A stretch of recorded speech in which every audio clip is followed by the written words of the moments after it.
Hello friend, welcome back to my another blog. This is your host and दोस्त the rider boy Rahul Singh. आज थोड़ा गला मेरा ख़राब है, बोलने का मन नहीं कर रहा क्योंकि 2-3 दिनों से दिल्ली का जो मौसम है वो काफ़ी उलझा हुआ मौसम है। कभी धूप, कभी छाँव, कभी बारिश, कभी धूप। मतलब कि आप इसको कह सकते हो कि एक तरीके का कॉकटेल या मॉकटेल टाइप का मौसम हो चुका है।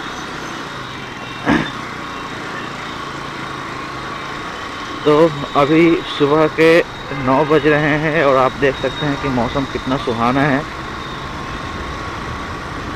बारिश होने की आशंका है बट वो आशंका ही रह जाती है, बारिश होती नहीं है यहाँ पे। धूप निकल आता है, फिर छाँव होता है, फिर धूप निकल आता है। तो बस यही सिलसिला पिछले 2-3 दिनों से दिल्ली में चल रहा है।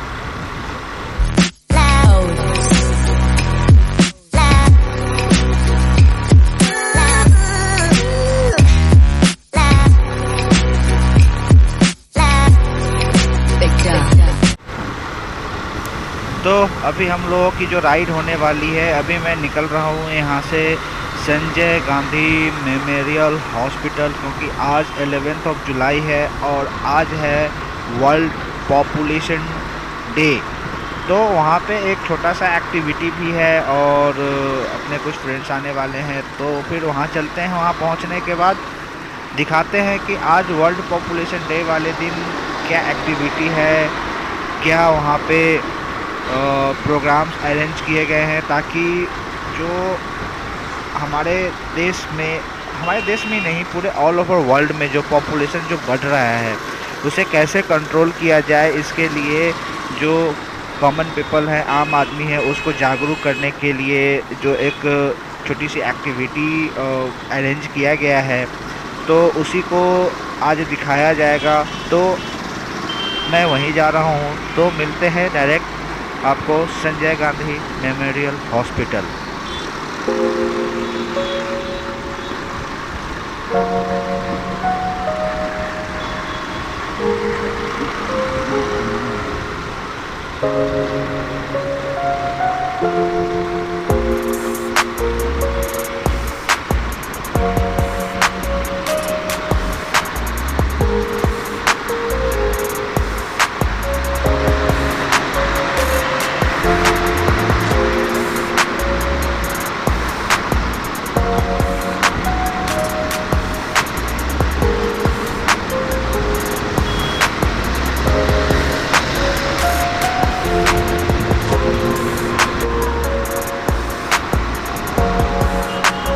रेंज रोवर, देखो मैं रोड पे चलता हुआ एक छोटा सा शार्क दिखाता हूँ आपको। HR नंबर है, ये देखो, बिल्कुल शार्क की तरह। साइड से लाइनिंग व्हीकल्स भी दिए हुआ है शार्क की, ये देखो।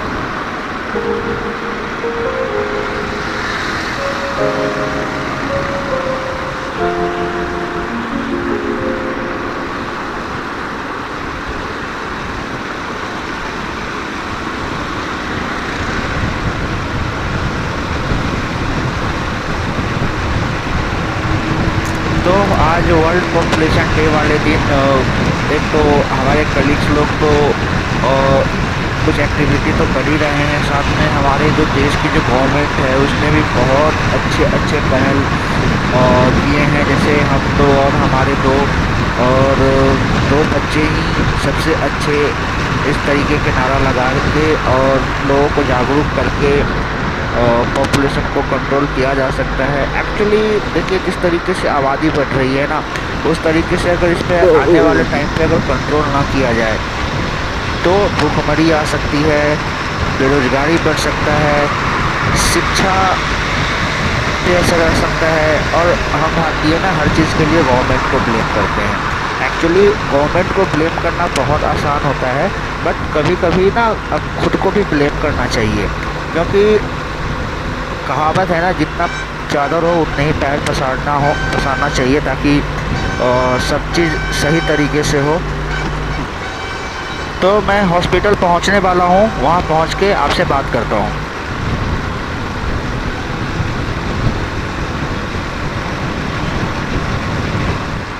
और उसके बाद दिखाएंगे एक नाटक। तो एक बार आप सभी तालियां बजा तो दीजिए। मैं हॉस्पिटल पहुंच चुका हूँ। बाइक पार्किंग करने में थोड़ा सा टाइम लग गया। यहाँ पे एक्टिविटी स्टार्ट है, प्रोग्राम स्टार्ट है। लोगों को जागरूक करने के लिए हमारे भाई बंधु लगे हुए हैं। तो इसका आनंद लीजिए, देखिए और खुद जागरूक होइए, दूसरों को भी जागरूक कीजिए। हाथ की सफाई तो ये सभी जानते हैं। और ये आंखों का धोकर हाथ की सफाई किस तरह से की जाती है, एंजॉय उसका कीजिए आपको फिर। एक डेमोन्स्ट्रेशन में आपको दिखाता हूं। अब जैसे कि मेरे हाथ में एक चेन है और एक कड़ा है। अब एक सवाल है, अगर इस चैन को मैं इस तरीके से पकड़ूं, ठीक है, और कड़े को मैं इसके अंदर फिराऊं, ऐसे आवाज आ रही है ना सबको? Okay good. और अगर इस कड़े को मैं यहां पर छोड़ूं तो ये कड़ा कहां जाएगा? नीचे गिरेगा। नीचे गिरेगा। अगर किसी वजह से कड़ा नीचे ना गिरे और ये हवा में रुक जाए तो क्या इसको हम मैजिक ट्रिक मान सकते हैं? तो फिर तालियां बजानी आप सभी ने इस बात पे। ओके, अभी नहीं जब मैं करूंगा तब। थैंक यू, आपने पहले साथ दिया। चलिए देखिए, यहां से देखिएगा मैजिक जो किस तरह से किया जाता है, ट्रिक कैसे की जाती है। 1 2 3 और कड़ा छोड़ने वाला हूं मैं।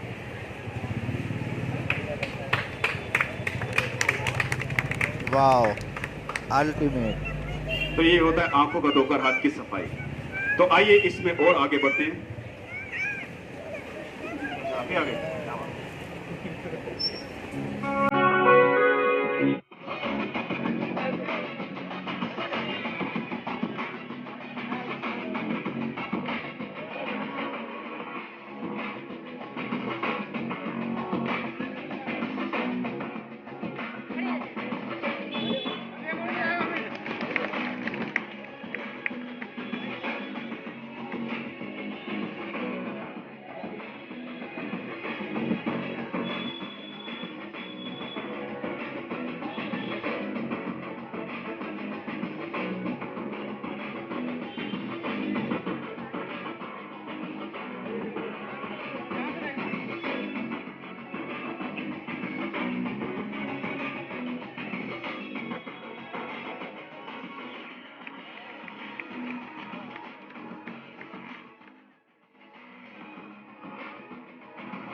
तो ये था आंखों का धोकर हाथ की सफाई।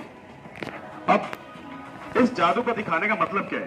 जादू का दिखाने का मतलब सिर्फ यही है कि आपकी नजरें तेज होनी चाहिए। जो हम आपको बताने वाले हैं उसके बारे में आपका पूरा अटेंशन हमारी तरफ होना चाहिए, यानी पूरा ध्यान हमारी तरफ होना चाहिए।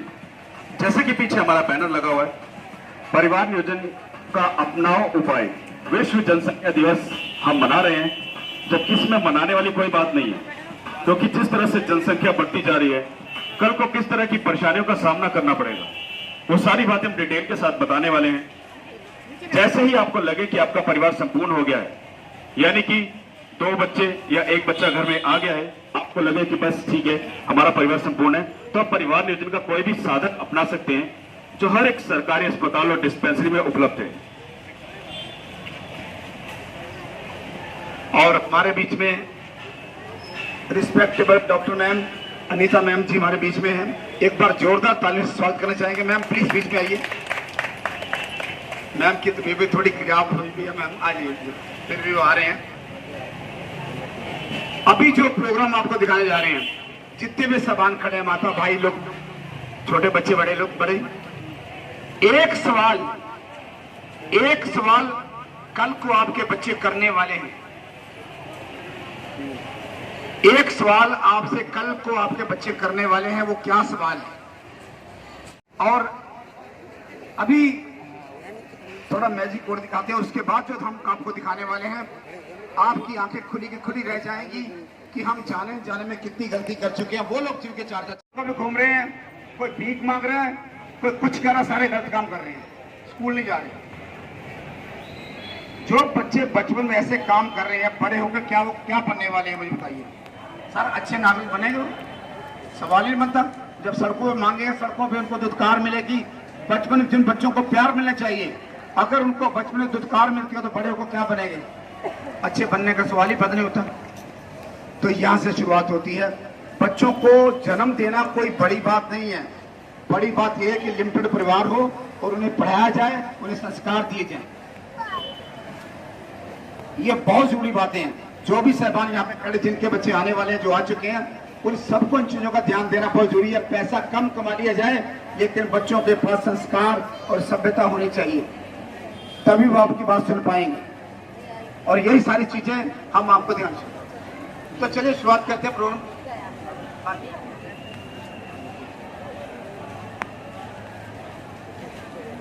अभी जो मैंने कहा कि कल को आपके बच्चे एक आपसे सवाल करेंगे और यही नाटक का नाम है पापा मुझे जवाब दो या मम्मी मुझे जवाब दो। भाई साहब आपका बच्चा है, कितने बच्चे और आगे होने वाला क्या? अभी कितने साल? 9 महीने का। आइए आ जाओ। ये लोगों तक बात पहुंचानी कोई इसमें मजाक वाली बात नहीं, कोई हकीकत वाली बात है। बाबू काम क्या करते हो आप? सिलाई। और कितनी सिलाई कर लेते हो कि 6-7 बच्चे पाल सकते हो? हो जाएगा 6-7 बच्चों को पाल लोगे? 3 बच्चों का टारगेट रखा हुआ है। यार ये गलत है। बताइए 3 का टारगेट गलत है सही है? जहाँ बताइए जोर से। बाबू से लड़की है या तो फिर भी ये चक्कर, क्योंकि अक्सर लोग यार क्या करते हैं कि लड़के के चक्कर में 6 लड़कियां हो जाती हैं। आपका तो पहले लड़का है और दूसरा आने वाला है। मैडम का कुछ ख्याल करो तो प्लीज कसम खाओ कि दूसरा बच्चे के बाद नहीं कुछ ऐसा होगा। जोर से बोला जाओ। अब नहीं करेंगे। देख लो, मुझे पता कि तुम अपनी करतूत से बाज नहीं आओगे। बड़े बड़े मैडम इसलिए पता क्या है, आप इन बच्चों को ऊंचे मुकाम तक पहुंचा सकते हो, पढ़ा लिखा सकते हो। बच्चों को सिर्फ पैदा करना जरूरी नहीं है, जरूरी यह है कि उनको शिक्षा भी दी जाए, है ना? या वो लड़का है लड़कियां है, आप मुझे पढ़ाना। Thank you so much. आपको क्या नाम? देखो अर्जुन है तो 3 आप गलत जगह छोड़ रहे हो। आइए, बहुत बहुत शुक्रिया जी। तो हम शुरुआत करते हैं नाटक की। एक बार जोर और रिस्पेक्टेबल हमारे बीच में डॉक्टर मैम के साथ राज मैम भी आए, और जोरदार तरफ जाते पैनल के साथ हैं। और मैम जी हाथ को तकलीफ कैसे हो गई? हाँ जी। तो चलिए, ये वही मैडम है जिनकी वजह से आपके बच्चे तंदुरुस्त होते हैं और आप तंदुरुस्त रहते हैं, तो तालियां जोर से बनती हैं। जिसने दुनिया में लाया है हम उनको नहीं जानते, लेकिन जो आपके बच्चों जो दुनिया में लाते हैं आप उनको तो जानते हो ना। उस वक्त डिलीवरी के समय कोई चाचा मामा ताया कोई फूफी साथ में नहीं होती है। कौन होते हैं? ये मैडम होती है। इनको देख रही होती हैं। तो जोर से दिल से एक बार तालियां, जोर से एक बार। Thank you so much. चलिए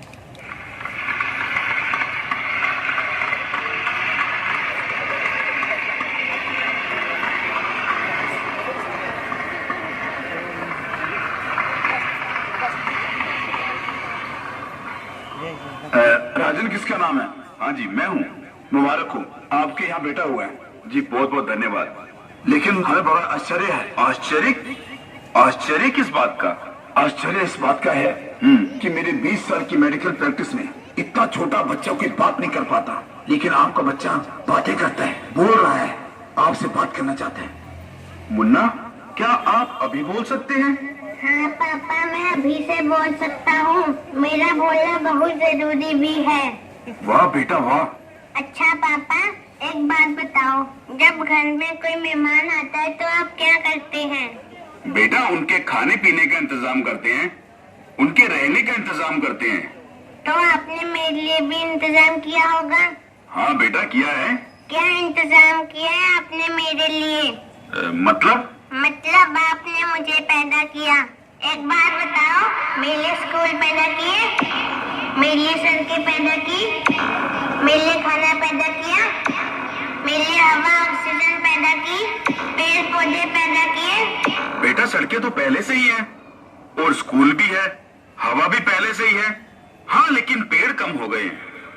ये स्कूल, ये सड़कें, हवा खाना। जब मैं 20 साल का हो जाऊंगा ना, तब पापा करोड़ों बच्चे पढ़ने वाले होंगे और स्कूल गिनती के होंगे। खाना बहुत कम होगा, कपड़ा कम होगा, रहने के लिए जगह नहीं होगी। तो हम क्या 20 साल तक जिंदा रह पाएंगे? ज्यादा आबादी, ज्यादा बेरोजगारी, ज्यादा भूखमरी, ज्यादा बीमारियां। जब आबादी ज्यादा हो तब बीमारी भी ज्यादा होगी। तो क्या हम जिंदा रह पाएंगे? पिताजी, आपने इसीलिए पैदा किया हम तरफ तरफ के मरे। मैं नहीं सोच पाया, लेकिन आप इसके बारे में सोच सकते हैं।